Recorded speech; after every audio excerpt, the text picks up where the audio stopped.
समझना है कि एलएसी पे तो आपको बराबर से पिटाई जारी रखनी पड़ेगी, तो ही रिलेशन आगे पॉजिटिव बढ़ेंगे चाइना के साथ। ठीक, चाइना के साथ आगे जाते हुए रिलेशंस अगर आपने फोकस करना है तो दो बहुत क्लियर कंडीशन है। They will have to reverse 1979, जो क्या है, जो उन्होंने सिंगल चाइल्ड पॉलिसी इंपोज की थी विद इन चाइना। वो पॉलिसी भले उन्होंने उठा ली है, लेकिन बर्थ रेट्स बढ़ाने के लिए अभी भी कोई इंसेंटिव्स नहीं आया है। ठीक, तो वो उनको ठीक करना पड़ेगा विद इन चाइना। और दूसरा, रिवर्सल ऑफ 1965 कल्चरल रेवोल्यूशन। तो बुद्धिज्म से लेके सारे जितने रिलीजन है बाकी के, उनको भी उनको बढ़ावा देना पड़ेगा। जब ये दो आप विद इन चाइना रिवर्स करोगे, तो तब तक हमारा पीओके का होमवर्क तो हो ही चुका होगा।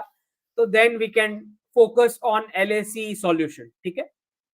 दूसरा, आपको ये समझना है कि अमेरिकी जो पॉलिटिक्स चल रही है, आपने देखा ही होगा, टकर कार्लसन रशिया रशिया में जाके है। आए हैं। हाँ, अभी है, रशिया में ही है। और जी बिल्कुल, अच्छा वापस नहीं आए, वहीं से अभी रिपोर्टिंग कर रहे हैं। तो हाँ, उन्होंने, और फिर जो हिसाब से उनको व्यूअरशिप मिली है, इलॉन मस्क जो अभी भी कंटिन्यू कर रहे हैं, ट्विटर का जो फ्रीडम उनको मिला कि भाई सबको वॉइस मिलेगा यहाँ पे। तो मुझे लगता है कि कहीं ना कहीं अब जो भी पावर्स हैं जो ये डिसीजंस लेते हैं, वो चाहते हैं कि थोड़ा थोड़ा रियलिटी अब मासेस को पता लगना शुरू हो जाए। तो ये उसी का प्रोसीजर लग रहा है। दूसरा, भारत में भी जो क्राइसिस इवेंट है उसका प्रिपरेशन शुरू हो चुका है। जो रिजर्व बैंक ऑफ इंडिया है, बार बार अलग अलग एंटिटीज को अप्रूवल दे रही है एक दूसरे में स्टेक परचेस करने के लिए। क्योंकि आप जानते हैं मैंने क्या बताया है कि जब क्राइसिस इवेंट होगा तो सारे एफडीआई, एफपीआई और एफआईआई के सडन विड्रॉल्स आएंगे। और जब वो सडन विड्रॉल्स आएंगे तो आपको एक दूसरे की एंटिटीज को सपोर्ट करना पड़ेगा स्टेक लेके। तो वो सारी प्रिपरेशंस अभी चल रही हैं। आरबीआई एक के बाद एक अप्रूवल दे रहा है कि एचडीएफसी इसमें स्टेक ले सकता है, एलआईसी इसमें स्टेक ले सकता है। तो सबके सब जो है इसी साल के वो क्राइसिस इवेंट के लिए ऑफिशियल प्रेपरेशन शुरू कर दिए हैं। दूसरा, आप जानते हैं कि वेस्टर्न बैंकिंग का जो मैंने प्रेडिक्शन दे रखा था, आज ही मैं मैप देख रहा था कि मैप में दिखा रहे थे कि इतनी बैंक ब्रांचेस बेचने के लिए है। वो मैंने जेडी के समिट पे बता दिया था कि ये सब रैप अप होने वाला है। तो क्योंकि आप क्लियर देख सकते हो कि कैसे स्क्रिप्टेड तरीके से बैंकिंग का कोलैप्स हो रहा है वेस्ट में। तो सबसे पहले आपने देखा कि टॉप मैनेजमेंट पहले रिजाइन करता है, चाहे वो एसवीसी सिग्नेचर बैंक हो या दूसरी कौन सी क्रेडिट स्विस। पहले टॉप मैनेजमेंट रिजाइन करता है, फिर दूसरी बैंक टेक ओवर का प्रपोजल देती है, फिर थोड़े टाइम बाद न्यूज आता है कि नई बैंक भी अब प्रॉब्लम में है जिसने परचेज किया उसको। तो बहुत ही स्क्रिप्टेड तरीके से बैंकिंग कोलैप्स चल रहा है। और आप जानते ही हैं कि फेडरल रिजर्व के इंटरेस्ट रेट्स पे मैं कितना क्लियर आपको बता दिया था लास्ट ईयर ही। ठीक है, कि ये जो 5-6 रेट कट्स की बात कर रहे हैं वो बेवकूफ बना रहे हैं लोगों को। एलन तो पावल ने ना तो बोल फरवरी दिया, में भी कोई एलन पावल ने तो बोल बोल दिया दिया है कि नहीं होगा। करेंगे, लेकिन सिर्फ और सिर्फ पॉलिटिकल रीजन बिफोर इलेक्शन करेंगे करेक्ट, जरूर। करेक्ट, माइनर माइनर देंगे वेरी लेकिन माइनर। करेंगे। बट ये जो बात है ना 5-6 रेट कट्स वाली, वो बेवकूफ बनाने वाली बात जो मैंने पहले ही बता दिया था, पहले ही प्रेडिक्ट कर लिया था कि यही होने वाला। तो बहुत क्लियर है कि वेस्ट जो है अब वो चीपर एक्सपोर्ट्स भूल जाए एशिया से। और इस साल के अक्टूबर में जो ब्रिक्स समिट है, जो प्रेसिडेंट पुतिन उसकी अगुवाई करेंगे, वहां पे मुझे लगता है कि न्यू पेमेंट सिस्टम और जो भी, शायद न्यू करेंसी भी हो, जरूरी नहीं है करेंसी हो, लेकिन न्यू पेमेंट सिस्टम भी वही वर्क करता है कि सिस्टम पुरानी सिस्टम से बाहर लेके जाएंगे डॉलर वाली। तो जो भी अगर फॉर्मूला बनता है, क्लियर है कि डी डॉलराइजेशन जो है वो कंफर्म्ड है। देखिए, आपने बहुत सारी चीजें बोला था, आपने बोला था वो सारी चीजें हो रहा है। एंड दर्शकों को बोल दो कि सतोलॉजी में सारा रिकॉर्डेड है, check out the entire playlist, आपको सारा इन्फॉर्मेशन मिलेगा। बिफोर आपने बोला था वर्ल्ड वॉर 3 का कोई चांस नहीं है, इसलिए यूक्रेन हुआ। आपने बोला था कि यूएस बैंक्स कोलैप्स करेंगे, वो भी हो गया। इंटरेस्ट रेट इन्फ्लेशन नीचे नहीं आएगा, वो भी हो गया। और लेकिन अभी बिटकॉइन बिटकॉइन ईटीएफ वाला बोला था, बिटकॉइन वाला ईटीएफ वो भी बोला था, अप्रूव हो गया। वो भी अप्रूव हो गया, है ना। और अब क्या हो गया, नाउ द यूएस प्रोपेगेंडा अभी क्या चल रहा है अमेरिका में कि we are the strongest in last 50 years economy. अच्छा, और ये इंडियन स्टूडेंट्स का तो क्लियर बताया था मैंने बिल्कुल कि क्लियर, इंडियन फिफ्थ स्टूडेंट्स मारे जाएंगे, पांचवा हो गया, सितंबर में क्लियर बताया था। क्लियर। 5 हो गए, 36 दिन में 5 हो गए। 36 में 5 हो गए। एंड और अपने हमारे जो इंडियन अमेरिकन बहुत चिल्ला रहे थे इधर उधर, तो सबको आंसर मिल गया होगा कि व्हाट यू आर सेइंग, है ना। और आप और वो लोग अच्छा, हमारे बहुत सारे लोग ऑस्ट्रेलिया से भी आज जुड़े हैं, so thank you all for joining from Australia. मैं क्वेश्चंस लूंगा आपके, मेरा एक पॉइंट के बाद, एक दो पॉइंट के बाद मैं आपसे क्वेश्चंस लूंगा। अच्छा, ये जो पूरा जो मिडिल ईस्ट का चल रहा है, रेड सी, और हमारे यहाँ पे एडमिरल सिन्हा जी आए थे, बहुत ही अच्छे, अमेजिंग नेवल एविएशन पायलट है। और आपको भी बहुत सुनते हैं हमारे चैनल पे, बोलते हैं अंकित इज वंडरफुल, शायद सुन भी रहे होंगे, पता नहीं। तो जी। तो बोल रहे थे वो मुझे कि इंडियन नेवी का पकड़ पूरे इंडियन ओशन रीजन पे इतना ज्यादा है कि यहाँ से कुछ भी हिलता नहीं है। And we have shown our operational readiness to be better than even western navies now, और साइज में भी। तो इस पे आपका क्या प्रेडिक्शन है, naval projection in the next 10 20 years 30 years or 1000 years?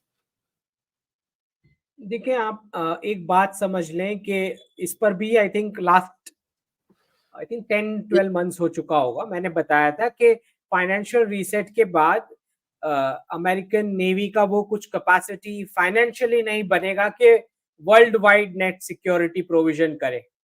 तो सारे नेशंस जितने भी पार्टनरशिप में भारतीय उपमहाद्वीप में है, वो सब मिल के डिफेंस देखेंगे ये सी लेन्स का। तो उसी के चलते आप देख रहे हो कि ब्लिंकन गए एमबीएस के पास और एक कुछ डील भी हुई है, डिफेंस डील्स।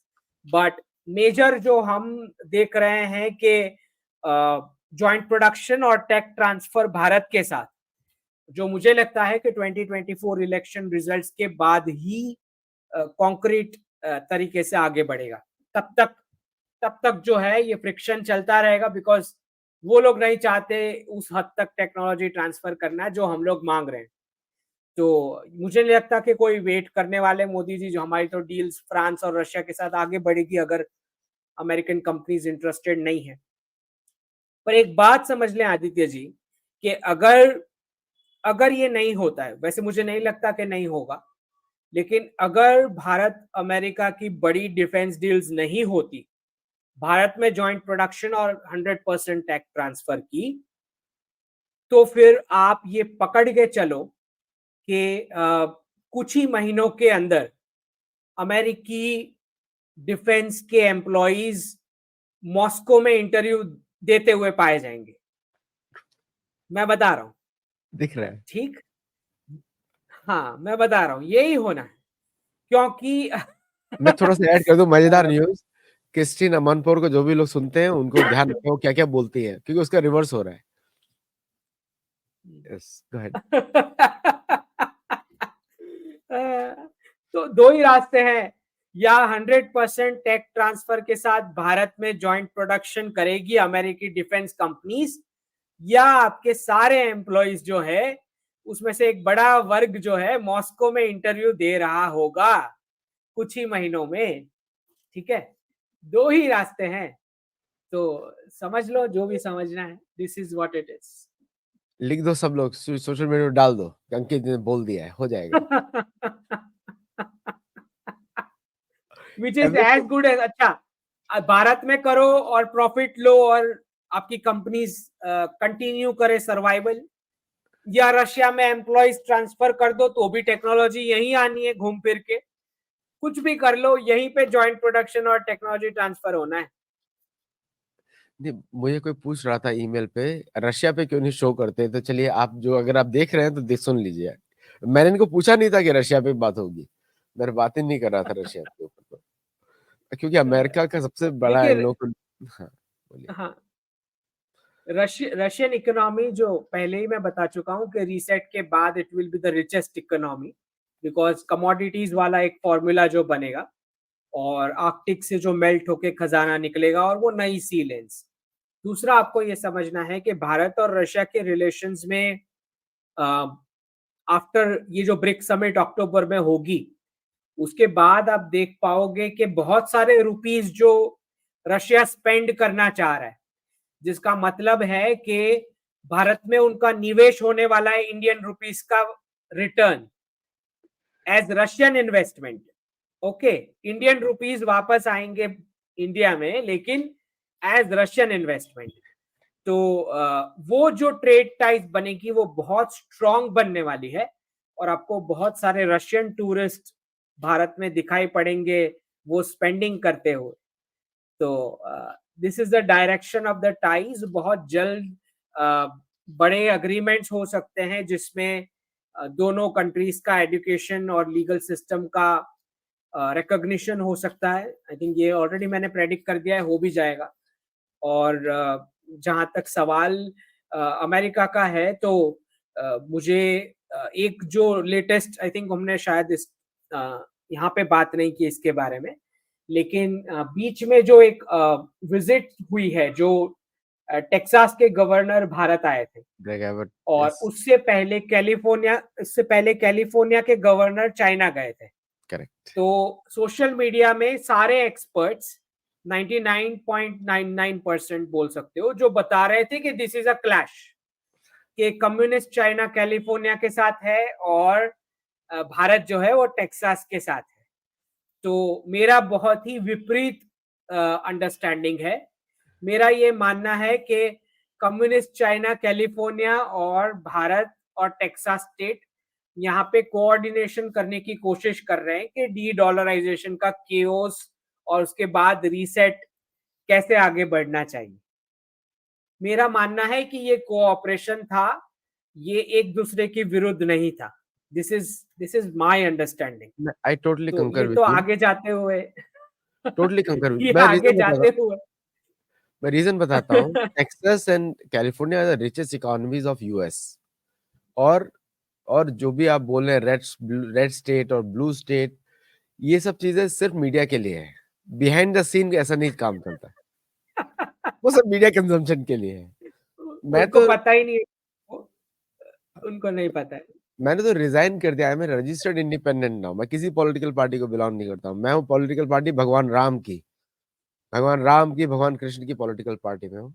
सो अभी हम लोगों के क्वेश्चंस लेते हैं, and also first we honour all the G people who are supporting us. तो Avinash Chandra Hardas ji, thank you very much. Rajat Verma ji ने कनाडा से लिख रहे हैं कि where to buy property in terms of farm land and और apartments in Bharat, how to get personal consultation from Ankit ji. Ankit ji का email address already screen पे दिख रहा था, आप you can consult him directly also. हाँ रजत, इसका इनका वो जवाब। ईमेल पे भेज दीजिए, क्योंकि देखिए हर एक एनआरआईज जो है, मैं कंसल्टेशन करता ही हूँ। एनआरआईज जो है वो अलग अलग स्टेज में है, करियर के अलग अलग स्टेज में है।